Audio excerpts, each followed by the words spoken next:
Entonces, de la pirámide ABC le corresponde el lado A. ¿Quién sería el homólogo con la pirámide más pequeña? El B. En caso tome las alturas, ¿cuál sería el del más grande? H. ¿Y cuál sería el homólogo? H minúscula.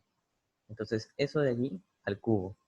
Recuerden, si volúmenes son metro cúbico sobre metro cúbico, entonces esto se puede agrupar como metro sobre metro y todo esto al cubo.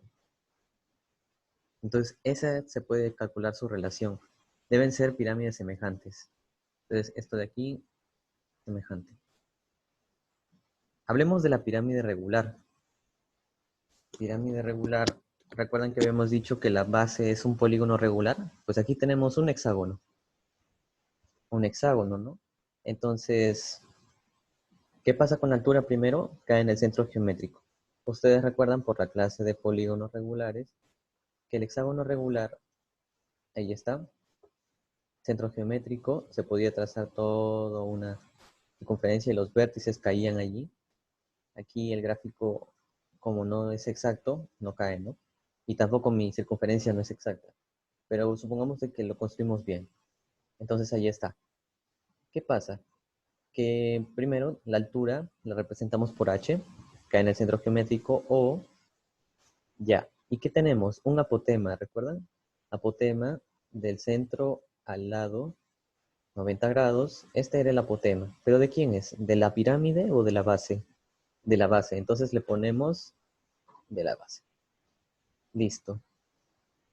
Ahora, ¿qué se puede notar? Llamemos aquí, ¿recuerdan el ángulo central? El ángulo central era 360 porque todo esto de aquí es 360 entre n.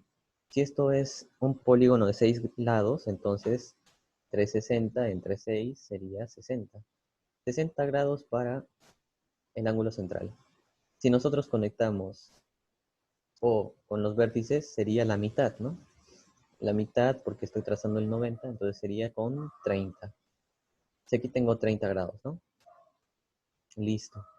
Si allí tengo 30 grados y aquí tengo apotema de la base, yo podría calcular esta longitud, ¿no? De aquí hasta acá, y luego la duplico y ya tendría todo esto. ¿Y cómo lo voy a llamar a eso? Base. Aquí tenemos la base, o sea, la arista básica, y como es regular, es igual en todos los lados. Recuerden, es regular. Entonces ahí tenemos esa relación. ¿Qué más? Esto de aquí es punto medio porque la apotema, recuerden, cae como altura y esto de aquí es isósceles. Si son isósceles, entonces la altura cae en el punto medio. Ahora, a esta altura de la cara lateral, a esa sí le van a llamar apotema. Será el apotema de la pirámide o del triángulo isósceles que tengan allí. Entonces aquí tenemos B medios y aquí también B medios. ¿Qué más? Se pueden reconocer los Pitágoras, ¿no? Si a la arista lateral la llamamos L, entonces aquí conectamos L, apotema B medios. Pueden hacer el Pitágoras. Ya saben, por las tres perpendiculares. Primera perpendicular, segunda perpendicular, tercera perpendicular. Ahí está. Entonces se reconocen los Pitágoras. Aquí lo he puesto a la izquierda. ¿De dónde sale esto del apotema B medios cotangente? Allá, por lo del ángulo central que les había dicho. Esto de aquí, la mitad del central, 180 grados sobre n. Entonces, ¿qué se hace? La relación trigonométrica. ¿Cómo obtengo apotema de B? B medios por cotangente de 180 sobre n. Ahí está la segunda fórmula. Ahora, ¿qué pasa con el área lateral? El área lateral necesita al semiperímetro de la base, multiplicado por el apotema. ¿Qué pasa? Que podemos desarrollar esta figura. Tenemos 6 triángulos isósceles, ¿no? 6 triángulos isósceles. Voy a ponerlo allí. Voy a poner primero solo 3, ¿de acuerdo? Eso va a seguir continuando. Entonces, aquí tenemos una longitud B con B con B y el apotema sería la altura que trazan, ¿no? Apotema. ¿Cómo se halla el de cada triángulo elemental? Entonces, apotema por base entre 2. ¿Y por qué se multiplica? Por n. Entonces, base por n entre 2, agarramos bn medios. Bn medios es el semiperímetro de la base. Y el apotema lo ponemos al costado. Así se justifica cómo se calcula el volumen, el área lateral. ¿Y qué más te pueden decir? Te pueden decir de que el ángulo diedro que forma la arista lateral, o sea, L con la base, aquí está la base, el ángulo diedro que forma vale, no sé, 50 grados. Entonces, ahí tú tienes una relación. Si tú tienes la altura y tienes la arista, entonces puedes calcular ese diedro, ese ángulo diedro. Lo metes en la ecuación o lo puedes notar allí, ¿no? Por las propiedades o semejanza también. Cualquiera de ellas puede salir. ¿Qué más? Tienes el diedro entre la cara lateral y la base.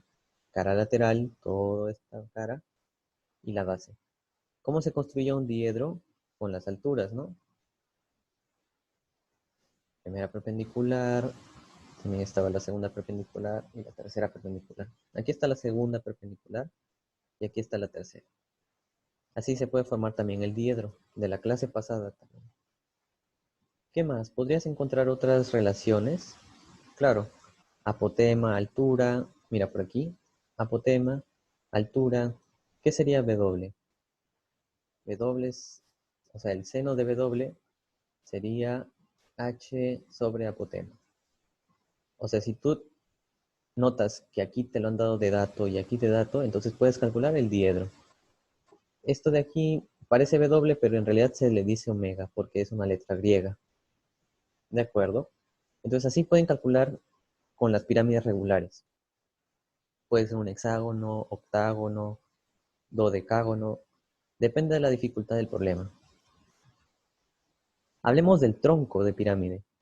¿Qué pasa con el tronco? Que en los prismas habíamos visto que tenía que ser un plano secante, no paralelo a la base. Pero en la pirámide, el tronco de pirámide debe ser un plano paralelo a la base. Un plano secante, pero paralelo. Entonces, aquí pueden observar el tronco de pirámide hexagonal porque es de 6 lados la base y se nombra así. Comiencen de forma seguida. A, B, C, D, E, F, ¿de acuerdo? Y para ponerlos de la base de arriba tendrían que seguir el mismo orden. Si arriba de A está S, entonces hagan la correspondencia. A con S, B con M, C con N y así. S, M, N, P, Q, R. Entonces deben tener una secuencia de quién le corresponde a quién. ¿De acuerdo? Entonces a F le corresponde R arriba. Aquí está F y aquí arriba está R. Listo. ¿Cuáles son las partes? Arista lateral está aquí. Esta también es otra arista lateral. Aquí también, aquí también, aquí también. Y las aristas básicas. Ahora, este polígono de aquí abajo puede ser muy irregular, ¿no? Puede tener aquí 3, aquí 4, no sé, aquí 5. Entonces aquí también arriba pueden variar, ¿no? Puede ser 6, puede ser 7. Entonces deben darse cuenta que en el problema o les dan o te dicen que es regular. Una de ellas. ¿De acuerdo? Y el de arriba ha de ser una figura semejante. No es congruente, pero es semejante. O sea, si aquí es K por L. Si aquí es M, aquí es M por L. Por la misma constante de proporcionalidad. Listo. ¿Cómo calculamos la superficie lateral? O sea, la de esta cara, esta cara, esta cara, esta cara. Es impredecible, pues existen demasiadas formas. Entonces, a menos que te digan que es regular, va a salir más rápido. Ok, entonces, como superficie lateral, solamente tenemos suma de las áreas de las caras laterales. Listo. Entonces, ¿cuál sería la superficie total? La lateral más la base 1 y la base 2. Ahí las tienes. ¿Qué pasa con el volumen? Con el volumen, ¿recuerdas que era base por altura entre 3, más o menos? El área de la base. ¿Qué pasa? Que aquí está Base 1, base 2 y raíz cuadrada de base 1, B2. Entonces, ¿qué pasó aquí? ¿Cómo se le puede calcular? Ah, ya. Nosotros habíamos visto la relación de semejanza. ¿Cuál era esa? La de los lados homólogos y todo eso, ¿no? Ya.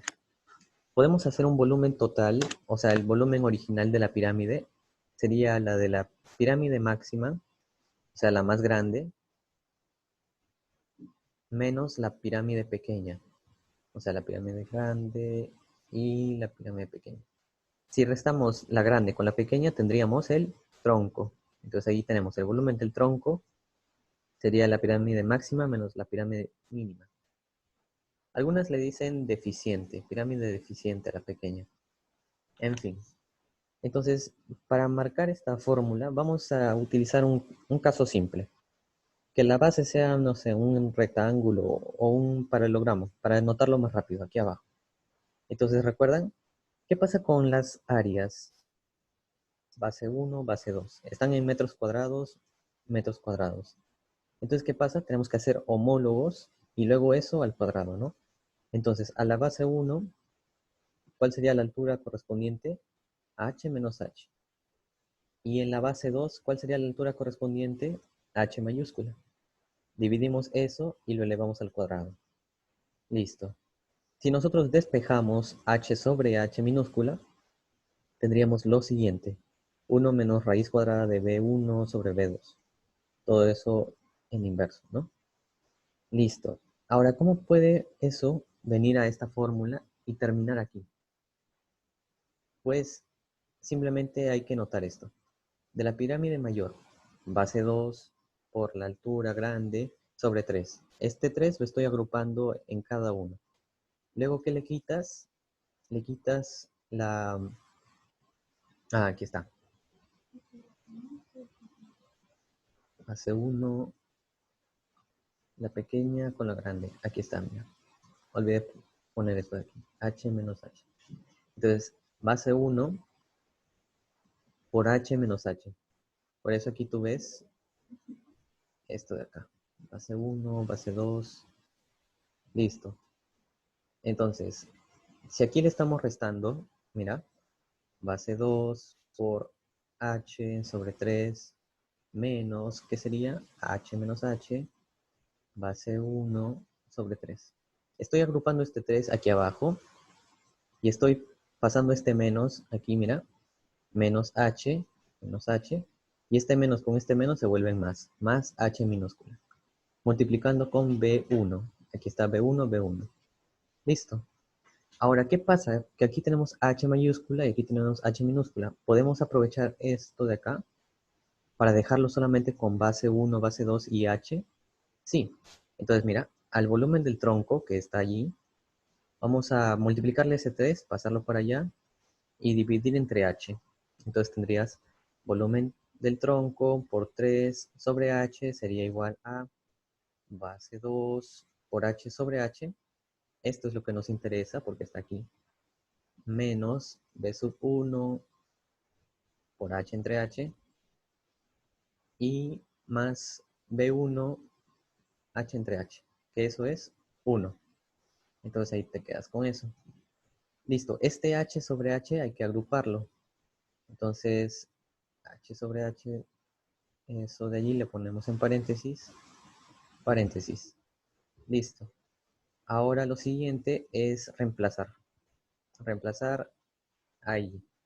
Voy a ponerlo aquí arriba. Entonces, B2 menos B1, esto lo multiplicas por 1 sobre todo eso de ahí.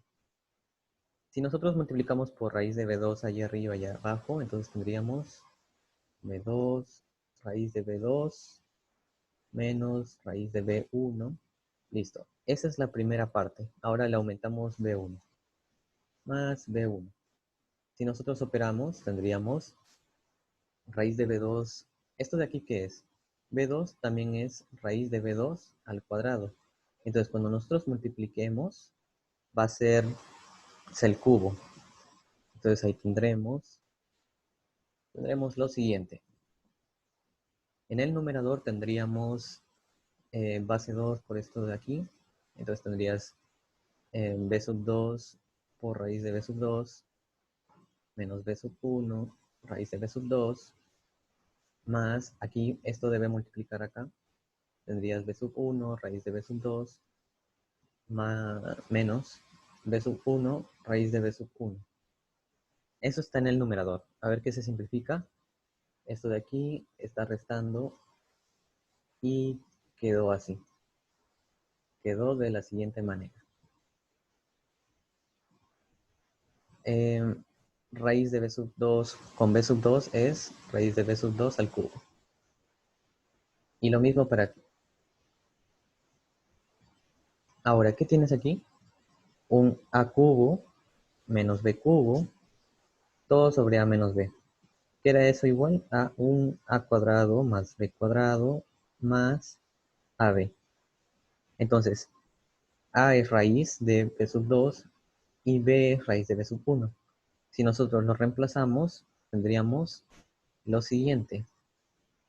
Raíz al cuadrado, se cancela la raíz, b sub 2 más b sub 1 más raíz cuadrada de b sub 1 con b sub 2. Pero como b sub 1 y b sub 2 son áreas, son positivas, entonces dentro lo agrupamos. ¿Y qué tenemos? La siguiente expresión. Este h y este 3 pasan al lado de acá y se tiene la expresión de volumen, del tronco. Y así se puede obtener dicho volumen con las bases en sus áreas respectivas y la altura del tronco. Listo. Pasemos al tronco de pirámide regular. Ahora sí, ya es un caso más particular. ¿Qué tenemos? El apotema del tronco, ¿de acuerdo? Que va a ser igual aquí, aquí, ya que ahora es regular, ¿no? ¿Qué más tenemos? Un apotema de la base 2 y aquí el apotema de la base 1. ¿Sí o no? Aquí debo poner base 1, base 2, pero se entiende. Entonces, ¿cómo se hallaría la superficie lateral? Pues con el semiperímetro de la base 1 más el semiperímetro de la base 2 multiplicado por el apotema. ¿Sí? Entonces, eso de allí, ¿por qué funciona? A ver, tenemos un trapecio, ¿sí o no? Porque aquí hay paralelo, paralelo. Ahí tenemos, ¿cómo le llamamos a esto? Le llamamos L1 y aquí L2. ¿Y cuál es la altura siempre? La altura es el apotema. Tenemos ahí 90, 90. Entonces, el área de esto sería L1 más L2 sobre 2 por el apotema. Ya, pero si esto es por una parte de la cara. Si ustedes hacen las n caras, ¿qué se formaría? Se formaría toda la figura. Entonces, ¿qué se está multiplicando? Por los n lados. Entonces, todo esto de aquí se vuelve en semiperímetro, semiperímetro. NL1 medios y NL2 medios. Eso se vuelve semiperímetro, semiperímetro. Entonces, de esa manera obtienen la fórmula que está aquí. ¿Y qué más para el área total? Base 1 más base 2. Ya hemos visto cómo calcular. Ahora, ¿a qué se le llama sección media? Pues ustedes tienen un poliedro. Entonces, en este caso tenemos paralelismo. Aquí está paralelo. Esto de aquí tiene la misma dirección que la de aquí. Listo. Si nosotros nos han dicho que el área de la base de abajo mide, no sé, n metros cuadrados y la de arriba m metros cuadrados, ¿cómo obtendríamos el área de la sección media? O sea, si a un plano secante paralelo lo corta por la mitad, ¿cuánto valdría esa área? Pues funciona casi parecido a lo que es eh, la base media, ¿no? Pero en este caso es sección media. Funciona con los cuadrados. Raíz de m más raíz de n sobre 2. Listo, es como un promedio, pero ya no de mn, sino de sus raíces cuadradas. Listo. Ahora sí, el cono. ¿Qué hay de especial con el cono? Se parece a la pirámide, ¿no? Tenemos una cúspide, tenemos una generatriz que se va a mover a través de la directriz.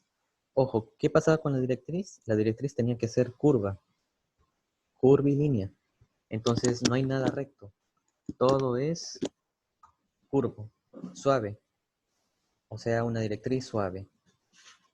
O sea, ustedes recuerdan que era moverse así, así, así, así, así. Pues en todo momento la generatriz está que se mueve así, así, así, así, se mueve, se mueve, se mueve, o está formando curvas, ya no está formando poligonales. Entonces, eso es lo que pasa con el cono. Tienes aquí la altura que va desde la cúspide hasta aquí, a la base. Tienes la generatriz. Hay demasiadas generatrices, pueden medir una más grande que la otra. Y aquí la base, que debe ser de una forma curva. ¿De acuerdo? ¿Qué pasa con el cono oblicuo? El cono oblicuo, recuerden, oblicuo, cuando la altura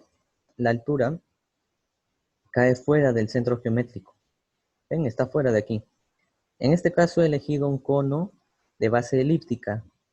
Entonces, ahí pueden ver que su centro no coincide con el pie de la altura. ¿Qué más? La base es toda curva. Es una elipse.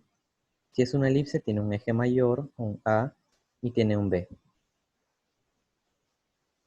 Ahora, ¿qué pasa con el cono recto? Ahora sí, el pie de la altura sí cae en el centro geométrico de toda esta figura curva. Si cae allí, entonces decimos que es un cono recto. Ahora, si es de revolución, revolución significa girar, rotar. Entonces, ustedes tienen un triángulo rectángulo, lo hacen girar 360 grados y ¿qué se forma? Se forma el cono recto de revolución. Y es más, cuando es de revolución es circular. ¿Una elipse podría ser de revolución? No, porque la elipse es así, no tiene un radio fijo, sino es un eje mayor, que luego aquí se hace menor, menor, menor, menor, menor. Aquí es el mínimo, que es B, pero aquí hay un valor entre A y B. Esta que cambia cada rato. En cambio, con el circular de revolución siempre es R, R, R y así. Entonces ahí se forma la superficie lateral. La generatriz forma la superficie lateral. Este radio forma la base, forma ahí toda la base, ¿de acuerdo? Y la altura sería el eje por el que está girando. ¿Ok? ¿Qué más tenemos? La sección axial. Si nosotros hacemos, por así decirlo, un diámetro y conectamos generatriz con generatriz, tenemos a nuestra sección axial. Ahora, si el problema nos dice que se trata de un cono equilátero, eso automáticamente nos está diciendo que G, o sea, la generatriz es 2R. Y claro, si ustedes se dan cuenta, en la sección axial tendrían RR, o sea, eso es 2R. Y aquí está la generatriz, ¿no? Si a la generatriz le pongo el valor de 2R, ya tendría un equilátero. O sea, se está refiriendo a la sección axial. Continuemos. Aquí. ¿Qué pasa si a este cono de revolución yo lo desarrollo? Le empiezo a hacer un corte por aquí y lo desdoblo. Si lo desdoblo, tendría esto de aquí. Tendría un sector circular. Esto de aquí también mide G. Si esto de aquí es toda la circunferencia, entonces cuando yo lo extienda será 2pi por R. Y aquí tenemos el círculo, listo. Ahora, al ángulo que se forma de aquí, este de aquí es el ángulo de desarrollo. ¿Cómo se calcula? ¿Recuerdan las clases de sector circular, de las áreas? Entonces, se forma de esta manera. La fórmula es la siguiente, ¿no? La longitud es θ por R.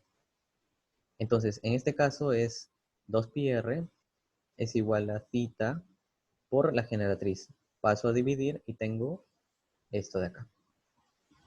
El ángulo de desarrollo. El área lateral, ¿cómo se forma? El lateral no incluye la base, entonces es el área del sector. ¿Cómo se forma? L por R sobre 2. En este caso sería 2pi R por G entre 2. Se va y queda pi RG. Ahí está, simple. Y el volumen es el área de la base por la altura entre 3. Parecido a la de la pirámide, ¿no? Hay una coincidencia tal vez. Ah, y el área total sería el área lateral más el área de la base, pi por radio al cuadrado. Factorizas pi r y te queda esto de aquí. Entonces, ¿qué pasa con este cono de revolución? ¿Podría asemejar a una pirámide regular? A lo mejor que sí, porque si a nosotros esto lo hacemos, un polígono regular de, no sé, 300 lados, cuando hagamos el límite, cuando n tiende, o sea, el número de lados tenga infinito, se va a hacer una circunferencia y se va a calcular, ¿no? Área de la base, que ahora sería pi por radio al cuadrado, multiplicado por la altura entre 3. Área de la base es esto de acá, b. Si fuera una elipse, ¿qué sería? Una elipse tiene los siguientes datos, a, b. Entonces, ¿cuál sería el área de la base? Sería a por b por pi. Funciona con otras figuras curvas. El asunto es que tengas un área de la base, una altura, y eso lo divides entre 3. Ahora, ¿qué viene? El tronco de cono. Tronco de cono, lo mismo para la pirámide. Cuando le cortaban con un plano paralelo, ahora sí es paralelo. El prisma, el tronco de prisma era con un plano secante no paralelo a la base, pero aquí sí es paralelo. Entonces ahí tienen una base primera, la de arriba, la base de abajo y una altura, que es constante en cada lado. De la base para la base 2 hay una altura. Ahí está la generatriz que puede cambiar de tamaño si es que la base es una figura eh, no regular, ¿verdad? No es un círculo, sino en este caso es una figura curva. Listo. Pero ¿qué pasa con el cono de revolución? La generatriz es igual en todos los lados. ¿Ves? Es igualita. Entonces, ¿qué tenemos? Una sección axial de diámetro con diámetro, o sea, diámetro, diámetro de arriba, júntalos y tienes un trapecio isósceles. Listo. ¿Cómo se halla las demás cantidades? Bueno, ¿recuerdas el ángulo de desarrollo? ¿Qué pasa si yo le trazo un corte y lo empiezo a desarrollar? Lo abro y tendría G, tendría 2pi por R, porque es la longitud de la circunferencia. Tendría 2pi R mayúscula, la otra longitud de la base mayor. Y ahora que tengo un ángulo de desarrollo. Si yo quiero hallar el área de la superficie lateral, me hago la fórmula de acá. Podría ser sector menos sector.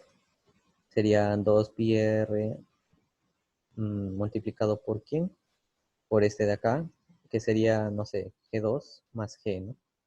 G2 más G, y a eso le vas a restar la del pequeño. Le vas a restar G2, aquí me faltó dividir entre 2, G2 sobre 2 por 2pi R. Entonces, este G2 pi R se va a factorizar y se va a eliminar, ¿sí? Entonces ahí obtienes el área de la superficie lateral. Ok, continuamos. El área de la superficie total le aumentas la de la base 1 y la de la base 2. ¿Recuerdas? Pi por radio al cuadrado. Entonces ahí tienes el radio cuadrado, radio mayúscula cuadrado. Este es de la lateral. Ujú. Ahí tienes eso. ¿Qué sigue después? El volumen. Ah, ¿qué sería? Sería restar el grande con el pequeño. ¿Recuerdas que habíamos visto eso de los cubos? A cubo menos b cubo sobre a menos b. Eso de allí resulta en este lado. R cuadrado más r por r mayúscula. Entonces, de esa manera pueden calcular las magnitudes que les pidan, volumen, superficie, desarrollo. Entonces, esto de aquí es como, ya les dije, como una pirámide, pero que tiende al límite. Entonces, de esa manera se puede desarrollar. ¿Qué otra figura semejante conocemos? Ah, lo de Tales, ¿no? Esto de aquí vendría a ser un Tales. Tales, pero en el espacio, ¿no? Era como trazas rectas paralelas, hay una proporción de lados homólogos, H con A sería lo mismo que es dividir M entre N. ¿De acuerdo? Entonces es toda una semejanza. el área del cono parcial, llamémoslo el pequeño, el cono total, todo esto, no solo el tronco, sino todo el cono, serían la relación homóloga. Si es área, aquí viene cuadrado. Si es volumen, aquí viene cubo. Entonces, homólogo al parcial le corresponde el R minúscula. Al mayor, el R mayúscula. Al parcial, G1. Al mayor, G2. Al parcial, H. Y al grandote, H mayúscula. Ahí está. ¿Qué más? Tenemos volumen, lo mismo. R con R, R con R. G1, G2. H, H mayúscula. ¿Qué pasa si nosotros hacemos una figura especial? Estamos cortando en intervalos iguales. H, H, H. Puede ser 3, 3, 3 y así, etcétera, ¿no? La cosa es que midan iguales. Entonces, ¿qué pasa? Que crecen en forma cúbica. Esto es 1. Aquí tienes 2 H's, ¿no? Entonces, 2 al cubo sería 8. Aquí tienes 3 al cubo sería 27. 4 al cubo, 64 y así. Si nosotros vamos a ver las restas, o sea, vemos de tronco con tronco, ¿qué sería? 8 menos 1, 7. 27 menos 8, 19. 64 menos 27, 37. Y así, ¿no? ¿Qué pasa con el siguiente cubo? 125, le quitas 61, así. ¿Podríamos predecir el siguiente? Claro que sí. Esto tiene la forma de, o sea, cada tronco, cada volumen de tronco separable sería la de un n al cubo menos el anterior al cubo. Claro, ¿no? Porque estamos haciendo volumen, eso indica longitudes al cubo. Ah, diferencia de cubos. ¿Cuál es la diferencia entre ellas? Entre uno y el anterior hay una diferencia de 1, entonces no la coloco. ¿Qué sigue después? N cuadrado más n menos 1 al cuadrado más n por n menos 1. Desarrollemos esto. N cuadrado, n cuadrado, n cuadrado. ¿Qué hace? 3n cuadrado. Menos 2n, menos n, menos 3n. Más 1. Aquí ya no hay más. Entonces, esta es la fórmula general de cada tronquito. Si eso es así, entonces podemos agrupar, ¿no? Podríamos agrupar 3n, que sigue después, n menos 1, y todo eso más 1. A ver, reemplaza con 1 y tendrías 0 y 1, 1. Reemplaza con 2, tendrías 3 por 2, 6, más 1, 7. Reemplaza con 3. 3 por 3, 9, por 2, 18, más 1, 19. Y así sucesivamente, 37, etc. Ahora, ¿qué puedes notar? Hay una progresión de 6 en 6, ¿no? 6, 12, 18, 24. ¿Eso a qué se debe? Ah, ya. Que si ahora este es el nuevo término general, 3n cuadrado menos 3n más 1, hallemos el que hace las diferencias. Entonces sería 3n cuadrado menos el anterior, 3n menos 1 al cuadrado. ¿Qué le hacen después? Le quitan 3n. ¿Y ahora qué le harías? Le sumarías el anterior, n menos 1. Ahora, más 1. Y esto de aquí es una constante, que si aquí le pones más 1, el otro le quita el 1, entonces se van. Por eso no lo pongo. Lo que interesa es esto de aquí. ¿Qué se obtiene? Se obtiene lo siguiente. Una diferencia de cuadrados sería n menos 1, 1. La suma, 2n menos 1. Listo. Aquí, 3n, 3n, eso sería menos 3. Entonces sumamos 3 por 2n menos 1, 6n, menos 3, y este menos 3 daría un menos 6. Listo. Ah, ya. Factoriza. Factoriza y tendrías un 6n menos 1. ¿Pero a qué se debe eso? Aquí has hecho una resta. Entonces, ahora tienes 6n, llamémoslo diferencia. Diferencia 6n menos 1, ¿no? Ahora, si tú reemplazas 1, tendrías un 0. Si tú reemplazas con 2, tendrías 6. Reemplazas con 3, tendrías 12. Y así, ¿no? Van de 6 en 6. De 6 en 6. Entonces, una forma para armarlos podrías hacer así. Sumas de 6, sumas de 6, sumas de 6. Y ahora sumas, ¿no? 1 más 6, 7. 7 más 12, 19. 19 más 18, 37. Y así puedes construirlos. Si es que no quieres estar haciendo 3 al cubo, 5 al cubo. Entonces, esa es una forma de hallarlos.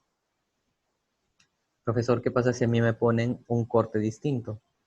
Ya no me ponen 1, 1, 1, 1, sino me ponen 2 y aquí me ponen 5. O sea, mira, la altura me ponen que aquí es 2 y aquí me ponen que la altura de aquí es 5. ¿Qué relación tienen estos volúmenes? Este es el volumen 1 y este es el volumen 2 del tronco. Tronco, tronco. Entonces, volumen 1 es al cono, ¿no? Es todo el cono. Entonces, volumen 1 más volumen 2. Listo, ahora ¿qué sería? ¿Qué lados homólogos vas a usar? Las alturas. Entonces, con B1 su altura es 2 y con B1 más B sub 2 sería 5 más 2, 7. Todo esto al cubo. Haces 8, 7 al cubo. Eh, puedes despejar también, ¿no? B1, a ver, le resto 1 y aquí sería B1, B1 más B sub 2 menos 1. Eso de allí pasaría a restar. Uy, perdón, B sub 2. Pasarías a restar menos B sub 1 y se volvería en menos B sub 2. Menos B sub 2. O mejor lo invierto. Sí, con invertirlo y sale más rápido. Ahora sí, inviértelo. B1 más B sub 2 sobre B sub 1 sería 1 más B sub 2 sobre B sub 1. Y eso sería 7 al cubo sobre 8. Y ahora sí, le restas 1 a ambos lados y ya tienes la relación de volúmenes. Tienes la relación de tronco con cono. Listo. El volumen 2, o sea, este tronquito, es este número multiplicado por el volumen de este cono. Y así has podido lograr una relación. ¿Por qué? Por los lados homólogos, porque son semejantes. ¿Por qué son semejantes? Porque estás cortando con un plano paralelo. Si tú lo ves de esta manera, plano paralelo, tienes alfa, en este caso sería el diedro, ¿sí o no? El diedro. En esta figura plana, ¿qué sería? Un ángulo nada más. Alfa, esto es beta, beta. El diedro, beta, diedro, beta. Por esto de aquí son unos conos semejantes. Y así es como se calcula todo ello. ¿Sí? Entonces, esa ha sido la clase de hoy. Ha sido un repaso más que nada. Es como un recordatorio de que la pirámide es semejante al cono. ¿Sí? Y el prisma es semejante al cilindro. De cierta manera encuentras esas relaciones y así puedes resolver este tipo de problemas. ¿Sí? Entonces, eso ha sido todo.